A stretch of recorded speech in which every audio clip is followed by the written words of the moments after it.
Hello everyone, welcome to Vidyashree academy. I hope you are doing well. हम current affair की series discuss कर रहे थे, जिसमें आज हम पढ़ने वाले हैं राष्ट्रीय प्रमुख करंट अफेयर जो जो चर्चा में रहे हैं। तो चलिए याद करते हैं। इस प्रकार के प्रश्न पूछे जाते हैं कि कौन सी चीज़ पहली कहाँ पर शुरू हुई है। जैसे भारत का पहला कार्बन न्यूट्रल पंचायत कहाँ पर कौन बना है, तो ये पल्ली गांव है जम्मू कश्मीर में। अब आपको सबसे पहले ये पता होना चाहिए कि what is the concept of carbon neutral. तो कार्बन न्यूट्रल का मतलब क्या होता है कि कार्बन ऐसा नहीं है कि आप कभी भी कार्बन का जो उत्सर्जन है वो जीरो कर देंगे। कार्बन जो है वो कार्बन न्यूट्रल करने का मतलब होता है कि जितना भी कार्बन प्रोड्यूस हो रहा है उतना ही कार्बन रिड्यूस हो जाए। मतलब जितना कार्बन का उत्सर्जन हो रहा है उतना ही इमिशन हो जाए, तो फिर क्या कहेगा, उसी को क्या कहा जाता है, कार्बन न्यूट्रल कहा जाता है। गवर्नमेंट ऑफ इंडिया ने कब तक भारत को कार्बन न्यूट्रल, पूरे भारत की बात हो रही है, तो कब तक कार्बन न्यूट्रल करने का लक्ष्य रखा है, तो ये है 2070। ये वाला आप ईयर याद रखिएगा, 2070 तक टारगेट रखा है। जैसे चाइना ने शायद 2060 रखा है, ब्रिटेन ने 2050 रखा है। इस तरीके से अलग अलग जो टारगेट हैं वो डिसाइड किए गए हैं। और जो COP21 हुआ था, तो COP21 में जो पेरिस सम्मेलन हुआ था, तो उसमें कार्बन को कम करने की बात की गई थी। और अभी COP27 और COP26 बहुत चर्चा में रहा है, तो इससे प्रश्न आने की संभावना देखें। COP26 का आयोजन 2021 में ग्लासगो में किया गया था, और COP27 जो अभी अभी हुआ है, जिसका आयोजन कहाँ पर किया गया है, मिस्र में किया गया है। तो आपको याद रखना है। फिर मिस्र आया है, तो मिस्र से रिलेटेड फैक्ट, नील नदी का वरदान कहा जाता है। नील नदी पर कौन सा डैम बना है, तो यहाँ पर काहिरा डैम बना है, याद रखिएगा इसको। और इससे आपको क्या पूछा जा सकता है, मिस्र से रिलेटेड फैक्ट, जैसे स्वेज नहर। ये प्रश्न तो कई बार आया भी है कि स्वेज नहर किस किस को जोड़ता है, तो हमें याद रखना है कि स्वेज नहर में जाके हम सब कुछ भूल जाएंगे। तो भूला मतलब भूमध्य सागर और लाल सागर। आई होप आपको इतने पॉइंट समझ में आ गए होंगे। फिर हर गांव में पुस्तकालय खोलने वाला भारत का पहला गांव कौन सा बना है, तो ये बना है जमताड़ा। जमताड़ा झारखंड में आता है, जहां पर प्रत्येक गांव, हर गांव में क्या है, पुस्तकालय खोला जाएगा, लाइब्रेरी बनाई जाएगी। तो ये शिक्षा को प्रोत्साहन करने के लिए एक बहुत ही इनोवेटिव पहल है। फिर हर पंचायत में पुस्तकालय खोलने वाला कौन सा जिला बना है, तो हर पंचायत में पुस्तकालय खोलने वाला जिला बना है पूर्णिया, बिहार। याद रखिएगा। भारत का पहला शुद्ध hydrogen plant oil India limited द्वारा किस राज्य में लागू किया गया, असम। तो वैसे भी फ्यूल की दृष्टि से देखें तो असम बहुत अधिक महत्वपूर्ण है, क्योंकि यहाँ पर बहुत सारे आपको रिसोर्सेज मिल जाएंगे ऑयल रिजर्व के।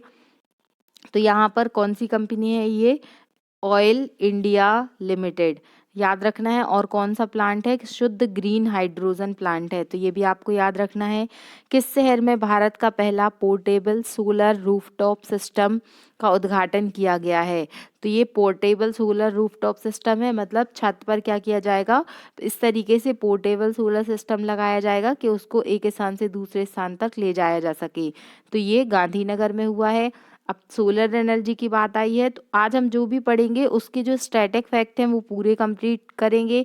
सोलर एनर्जी, तो ये क्या है, नवीनीकरणीय ऊर्जा का एक साधन है, जिसका सबसे बड़ा सूर्य क्या है, सूर्य है।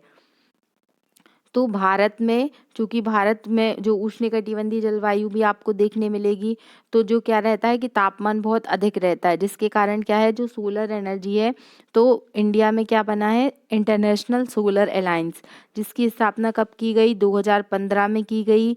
वर्तमान में इसमें 102 सदस्य हैं, जिसमें जो 101वां इसका मेंबर बना था वो कौन सा बना था, यूएसए ने ज्वाइन किया था इंटरनेशनल सोलर अलायंस को। और क्या पूछा जा सकता है कि आईएसए जो इंटरनेशनल सोलर अलायंस है, ये एकमात्र ऐसा संगठन है जिसका मुख्यालय कहाँ पर स्थित है, भारत में स्थित है। तो इसको आपको याद रखिएगा कि आईएसए, तो इसको आपको याद रखना है कि भारत में क्या बना हुआ है, इंटरनेशनल सोलर अलायंस का मुख्यालय कहाँ पर स्थित है, तो ये गुरुग्राम में स्थित है। इसको आपको याद रखना है, इसको मत भूलिएगा, ये प्रश्न पूछा जाएगा। और ये आईएसए का निर्माण किसके साथ हुआ है, तो ये भारत और फ्रांस के सहयोग से बना है, तो इसको भी आपको याद रखना है। फिर नेक्स्ट क्वेश्चन है, किस भारत के किस फारसी समाचार पत्र के 200 साल पूरे हुए हैं? मोस्ट इम्पॉर्टेंट, इसको मार्क कीजिएगा, क्योंकि जब भी हिस्ट्री से रिलेटेड कोई ऐसा ईयर कंप्लीट होता है तो आपसे प्रश्न पूछे जाने की संभावना बहुत अधिक बढ़ जाती है। ये है मिरातुल अखबार। मिरातुल अखबार किसने लिखा था, ये आप बताएंगे कमेंट बॉक्स में, मैंने ये पढ़ाया है आपको। अब कुछ और हिस्ट्री से रिलेटेड फैक्ट, जैसे राखी गढ़ी पूछा जा सकता है आपसे, और ये एमपीपीएससी के मेंस में भी आ सकता है 3 मार्कर में। राखी गढ़ी क्यों पूछा जा सकता है, क्योंकि राखी गढ़ी में पहला क्या बन रहा है, हड़प्पा सभ्यता का संग्रहालय बनने जा रहा है। तो आपको ये बहुत अच्छे से याद रखना है। और आपसे क्या पूछा जा सकता है कि हड़प्पा, सॉरी धोलावीरा आपसे पूछा जा सकता है। धौलावीरा गुजरात में स्थित है। और ये क्यों पूछा जा सकता है, क्योंकि जो 40th यूनेस्को साइट बनी है इंडिया की, वो क्या बनी है, धौलावीरा को ही यूनेस्को साइट में शामिल किया गया है। तो ये भी आपको याद रखना है। भारत में सबसे पहला जियो पार्क कहाँ पर बन रहा है, तो ये जियोलॉजिकल पार्क है। ये जियो वो वाला जियो नहीं है, फोन वाली कंपनी नहीं, ये जियो पार्क है, मतलब जियोलॉजिकल पार्क है। तो ये मध्य प्रदेश के जबलपुर शहर में बनने जा रहा है, ये भी आपको याद रखना है। फिर कार्बन न्यूट्रल खेती शुरू करने वाला भारत का पहला राज्य कौन सा बना है, तो कार्बन न्यूट्रल खेती, कार्बन न्यूट्रल का कॉन्सेप्ट हम समझ चुके हैं, तो ये बना है केरला, आपको ये याद रखना है। अपनी फसल विविधीकरण पैटर्न को सूचकांक के रूप में दर्शाने वाला भारत का पहला राज्य कौन सा बना है, तो ये बना है तेलंगाना। अब ये क्या है, फसल विविधीकरण, मतलब जितनी डिफरेंट टाइप की फसल होंगी उनको एक अलग तरीके के पैटर्न में एक इंडेक्स के रूप में रखा जाएगा। तो ये वाला कॉन्सेप्ट तेलंगाना ने लागू किया है। तेलंगाना आया है तो तेलंगाना से रिलेटेड फैक्ट, सबसे पहला क्वेश्चन तो यही बनेगा कि तेलंगाना किससे अलग होके बना था, तो तेलंगाना आंध्र प्रदेश से अलग होके बना था। कब गठन किया गया था, ये क्वेश्चन पूछा गया है 2 जून 2014, याद रखिएगा। सबसे भारत का सबसे बड़ा लिथियम आयन बैटरी प्लांट कहाँ पर लगा है, तो ये गुजरात में खुला है। लिथियम आयन बैटरी बहुत ही महत्वपूर्ण है, क्योंकि बिना बैटरी के तो बहुत सारी चीज़ें काम ही नहीं करेंगी। और लिथियम लिथियम पर भारत जो है वो काफ़ी अधिक, मतलब प्रोडक्शन भी हो जाता है लिथियम का, मतलब जो लिथियम तत्व है वो भारत में मिल जाता है, इसलिए ये, क्योंकि बाकी सिलिकॉन और अन्य तत्वों पर हमें विदेशी देशों पर निर्भर रहना पड़ता है, तो इसको याद रखिएगा। भारत की पहली जनजातीय स्वास्थ्य वेधशाला कहाँ पर बनी है, मोस्ट इम्पॉर्टेंट है ये क्वेश्चन भी, उड़ीसा में बनी है ये पहली जनजातीय स्वास्थ्य वेधशाला, याद रखिएगा इसको।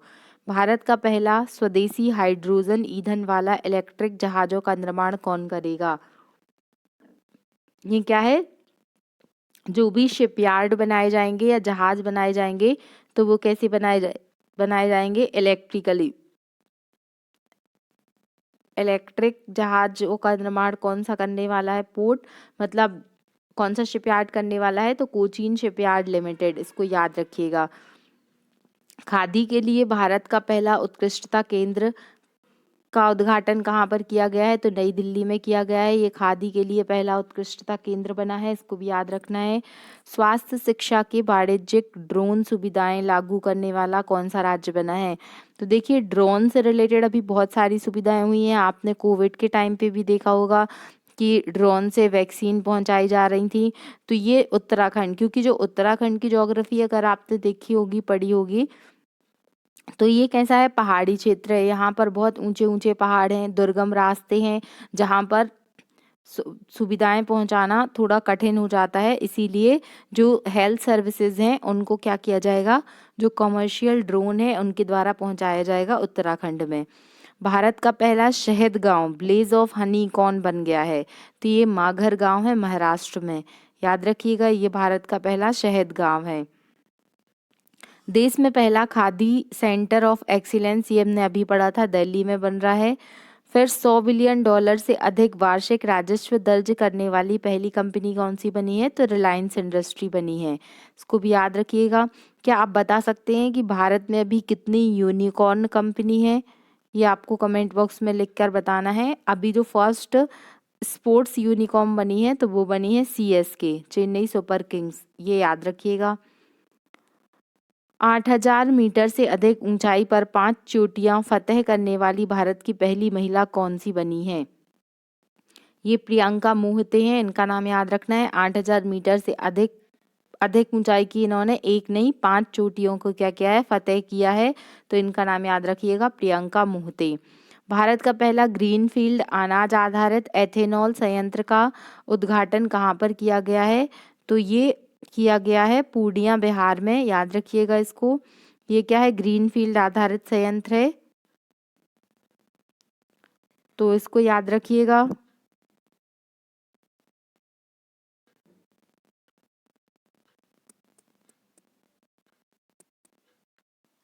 किस राज्य की कैबिनेट ने भारत के पहले जीन बैंक को मंजूरी दी है? तो जीन बैंक को मंजूरी किसने दी है? महाराष्ट्र ने दी है। टैप इन टैप आउट सुविधा वाली पहली डिजिटल बस किस राज्य ने लॉन्च की है? तो ये भी महाराष्ट्र ने लॉन्च की है। नॉर्थ ईस्ट मतलब पूर्वोत्तर राज्य की पहली फ्लाइंग ट्रेनिंग एकेडमी शुरू की किस राज्य में हुई है? तो ये हुई है असम में, याद रखिएगा इसको। पूर्वोत्तर राज्य की पहली ट्रेनिंग अकादमी शुरू की गई है, फ्लाइंग ट्रेनिंग एकेडमी कहाँ पर? असम में की गई है, तो इसको भी आपको याद रखना है।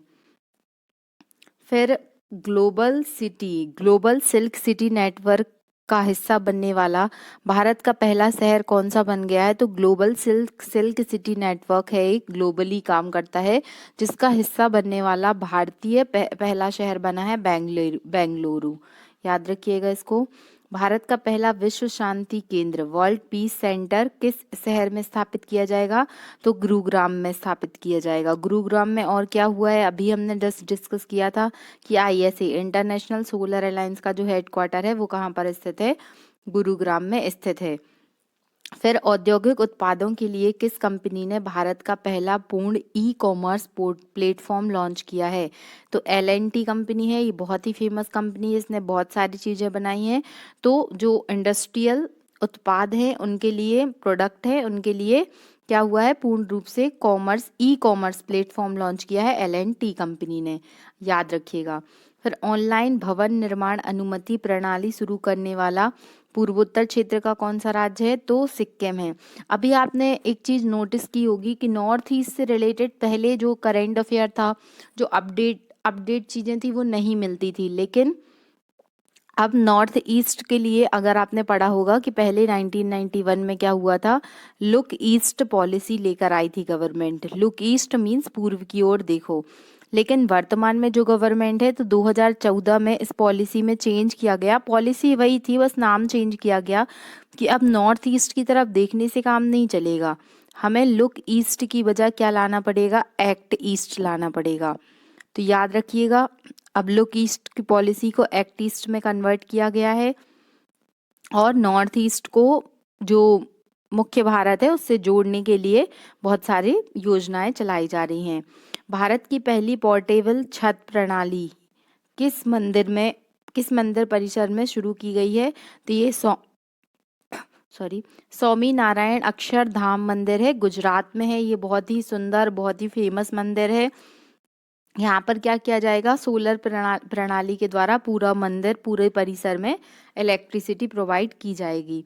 अभी जैसे सोलर सिटी बनने वाला है मध्य प्रदेश में, कौन सा स्थल? सांची। तो याद रखिएगा, ये पहली मतलब पर्यटन नगरी होगी जो पूरी तरीके से सोलर सिटी बनाई जाएगी। सांची में ये प्रोग्राम चालू होने वाला है। सांची से रिलेटेड आपको कौन कौन से फैक्ट याद रखने हैं कि मध्य प्रदेश की यूनेस्को साइट है, कहाँ पर स्थित है? रायसेन में स्थित है। और इसको कब यूनेस्को में शामिल किया गया? तो 1989 में किया गया। इतने फैक्ट आपको याद होने चाहिए। वैक्यूम आधारित सीवरेज सिस्टम अपनाने वाला भारत का पहला शहर कौन सा बन गया है?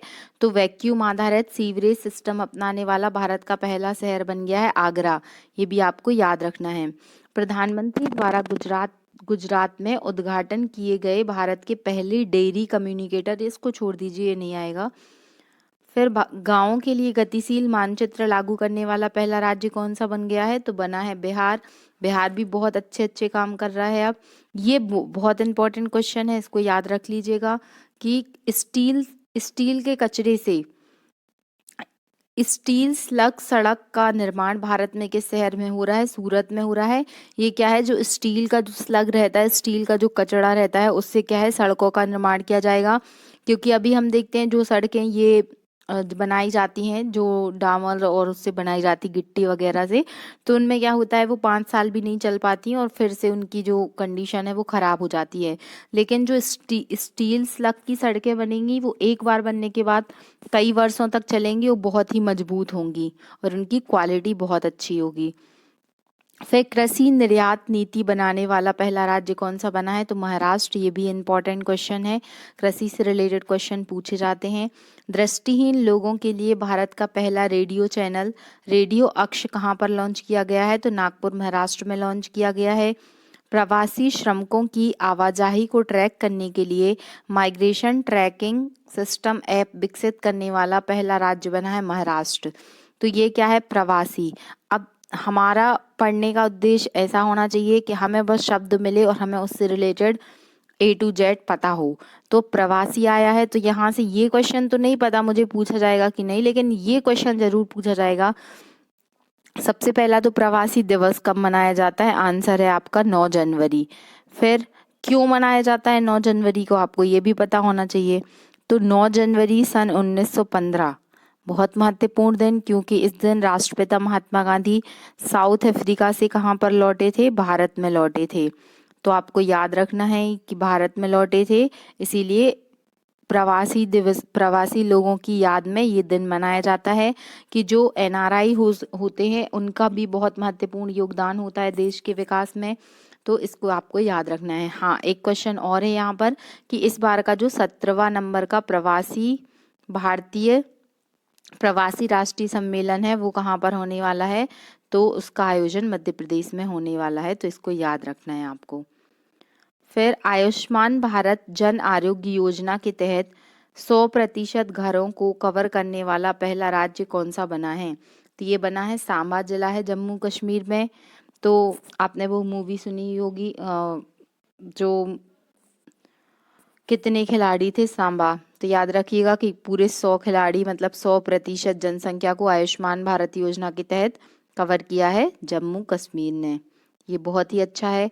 और जम्मू आयुष्मान भारत योजना एक यूनिवर्सल हेल्थ स्कीम, मतलब पूरे विश्व में सबसे बड़ा कवरेज देने वाली स्कीम जो है वो आयुष्मान भारत स्कीम है। आयुष्मान भारत स्कीम की शुरुआत कब से हुई ये आपको बताना है, जिसमें प्रति पर्सन, मतलब जो परिवार के सदस्य, जो अगर वो किसी बीमारी से ग्रसित हैं, तो उनको 5 लाख रुपए तक का बीमा मिलेगा। आई होप आप आयुष्मान भारत से रिलेटेड जितने भी फैक्ट हैं उनको अच्छे से पढ़ लीजिएगा, क्योंकि इससे प्रश्न पूछा जाता है। भारत का पहला skill India innovation centre, skill India mission आपने सुना होगा, इसकी शुरुआत हुई थी 2015 में। स्किल इंडिया इनोवेशन सेंटर की जो शुरू किया जा रहा है वो कहाँ से? भुवनेश्वर उड़ीसा से किया जा रहा है। अब उड़ीसा से रिलेटेड कुछ फैक्ट, जैसे कोणार्क सूर्य मंदिर, ये प्रश्न आता है एग्जाम में, कोणार्क सूर्य मंदिर कहाँ पर स्थित है? तो ये उड़ीसा में स्थित है, याद रखिएगा। फिर भारत का पहला अंतर्राष्ट्रीय वित्तीय सेवा केंद्र कहाँ पर स्थापित किया गया है? तो ये क्वेश्चन पूछा गया था किसी एग्जाम में कि अंतर्राष्ट्रीय वित्तीय सेवा केंद्र गांधीनगर गुजरात में स्थापित हुआ है। भारत की पहली पूरी तरीके से हाइड्रो पावर और सोलर एनर्जी से चलने वाला हवाई अड्डा कौन सा बना है? बहुत इंपॉर्टेंट क्वेश्चन है ये बना है इंदिरा गांधी अंतर्राष्ट्रीय हवाई अड्डा, इसको याद रखिएगा। भारतीय रेलवे ने अपना पहला स्वदेशी रूप से निर्मित हाइपरलूप प्रणाली विकास करने के लिए किसके साथ सहयोग किया है? IIT मद्रास के साथ सहयोग किया है। IITs रिलेटेड क्वेश्चन भी आपसे पूछे जाते हैं, जैसे अभी IIT का जो एक रैंकिंग आया था, उसमें इंडिया का रैंक IIT दिल्ली ने काफ़ी अच्छा स्थान प्राप्त किया था। IISc बेंगलोर का नाम बहुत चर्चा में रहता है। अब यहाँ पर मुझे IIT मैंने पढ़ा तो मुझे एक चीज़ याद आ गई जो मुझे बताना चाहिए, आप लोगों को पूछा जा सकता है। अलग अलग IITs ने सुपर कंप्यूटर का निर्माण किया है, तो ये प्रश्न लगातार पूछे जा रहे हैं। अभी SSC के एग्ज़ाम में ये प्रश्न पूछे जाने की संभावना बहुत अधिक है। जैसे IIT रुड़की, तो IIT रुड़की ने कौन सा कंप्यूटर बनाया है? तो परम गंगा, जो परम गंगा का निर्माण हुआ है वो IIT रुड़की ने बनाया है। जैसे जो परम शक्ति है, तो शक्ति किसके पास अधिक होती है? शक्ति होती है खड़क सिंह के पास। तो IIT खड़गपुर ने कौन सा बनाया है? परम शक्ति बनाया है। इस तरीके से और भी हैं, जैसे एक परम अनंत है जो गांधीनगर, IIT गांधीनगर ने बनाया है, तो याद रखिएगा इसको। दुनिया का पहला नैनो यूरिया संयंत्र कहाँ पर लगा है? तो ये नैनो यूरिया संयंत्र, देश का सबसे पहला नैनो संयंत्र कहाँ पर लगा है? तो ये नैनो यूरिया संयंत्र है, ये कहाँ पर लगा है? गुजरात में लगा है, याद रखिएगा। अभी यूरिया से रिलेटेड एक और फैक्ट याद आ गया कि भारत ने one nation one fertiliser scheme launch की है।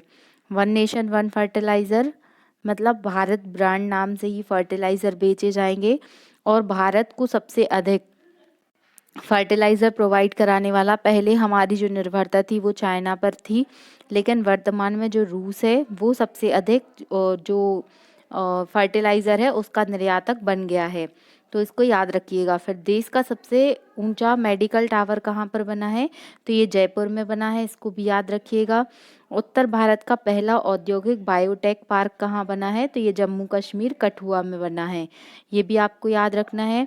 भारतीय वायुसेना के लिए देश का पहला हेरिटेज सेंटर कहाँ पर बना है? तो ये चंडीगढ़ में बना है, इसको याद रखिएगा। ये वायुसेना का पहला हेरिटेज सेंटर है। तो ये कुछ महत्वपूर्ण करंट अफेयर थे। जब भी कोई चीज़ पहली होती है तो ये एग्ज़ाम में से क्वेश्चन आने की संभावना अधिक होती है। आई होप आपको ये क्वेश्चन पसंद आए होंगे। अगर आपको वीडियो अच्छा लग रहा है तो मेरी आपसे रिक्वेस्ट है कि आप अपने दोस्तों तक इसको शेयर करें, लाइक करें, सब्सक्राइब करें। Thank you so much. पढ़ते रहें, खुश रहें, आगे बढ़ते रहें। धन्यवाद। जय हिंद, जय भारत।